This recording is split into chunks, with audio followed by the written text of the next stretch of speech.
In today's video, I'm going to teach you how to create event reminders on Slack, an essential skill that will help you keep track of important dates and meetings within your team. With just a few clicks and a simple command, you'll be able to set up reminders that keep everyone in the loop, enhancing communication and productivity. Whether you're a Slack novice or a seasoned user, this guide is tailored just for you. First and foremost, open your preferred web browser and navigate to Slack. If you're not already familiar, logging into Slack is straightforward, requiring only your team's URL, your email, and password. Once you're happily logged in and the workspace has loaded, your next task is to direct your attention towards the channel section. Here, you need to click on channels in the sidebar located typically on the left side of your Slack window. This sidebar is your command center for accessing conversations happening across your organization. Channels are where people can discuss different topics or projects, so it's crucial to select the correct one for your reminder. Now, once you have access to the list of channels, take a moment to choose which channel you want to send the reminder to. Consider which group of people the reminder is most relevant for. It might be your team's project channel, a department channel, or maybe a channel set up for specific collaborations.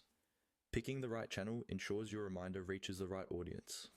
Next, it's time to type the command that makes this reminder magic happen. In the message input area of the selected channel, type /remind. This is a special Slack command that initiates the reminder function. Following this command, you'll need to clarify who should receive the reminder, what the reminder is about, and when it should occur. For example, you could type something like, remind #marketing to submit the monthly report every last Friday at 4 p.m. This tells Slack exactly who needs to be reminded, what about, and at what time. The hashtag symbol before marketing specifies that you're targeting a channel, but you can also direct reminders to individuals if necessary.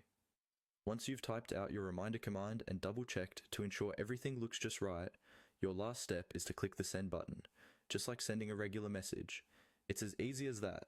Slack will now handle the rest, delivering the reminder at the specified time to the specified audience. By following these steps, you've now learned an efficient way to keep your team on track and well informed with timely reminders. Integrating this into your everyday workflow can significantly streamline communication and ensure that vital tasks or events are never accidentally overlooked again. Thanks for tuning in and happy reminding.